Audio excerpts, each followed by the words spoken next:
Hello, and welcome to the last piece, the final October Halloween send-off, A Small and Simple Party Vampire.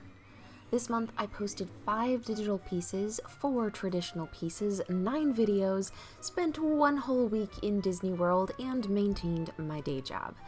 That might not sound like much compared to social media mega monsters, but for me it was a giant leap. This was the most work I've done in this sort of time span, even including my thesis. That had about as much art, but no videos, so it was less work.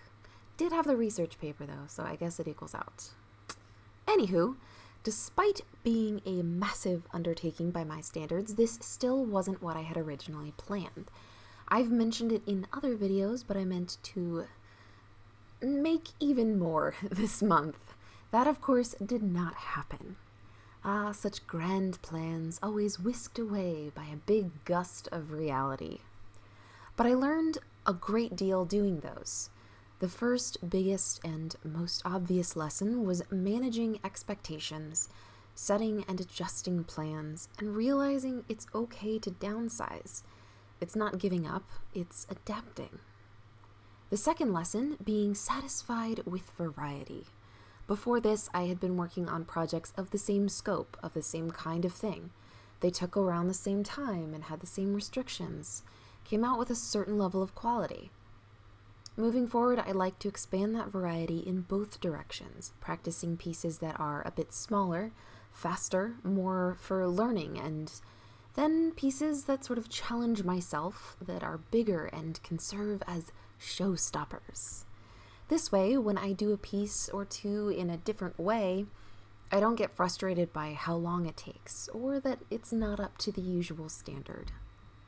Third, I learned that I am preferring a focus on the story, rather than just the art.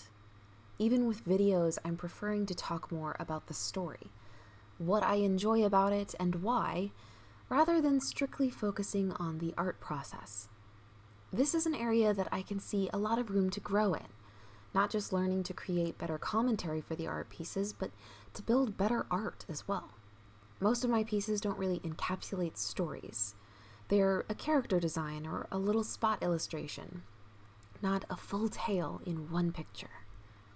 I came to this conclusion because narrating the videos offers a chance to step back and critique my own work, really examine not just what to improve, but also what I do well. This month I started to get better at finding things that bring me a little more joy, a little more inspiration, and story to my work, which is how I can finally see that's where I want to do more. The final and perhaps most subtle lesson of all is the art itself. I can see how I've improved over the last 2 months, and that's something that I want to keep doing. Overall, I am very proud of myself. Not because I think that my products are remarkable, but because I've managed to take a really big step for myself and know that I'm growing and improving and I'm able to achieve this much. But the fun doesn't stop there. I want to keep going, but definitely not at the same pace. I'll be going back down to 1 video per week, starting with a little character design of one of my favorite magical characters. That may be next week, or it may get delayed, as another lovely life hurdle just popped up, and I haven't been able to work ahead for November just yet. But rest assured, I shall be returning the week after, at the latest, with some more lovely treats. I hope you enjoyed Spooky Month, and if you didn't, well, it's over. Thank you so much for watching, and I hope to see you next time. Bye!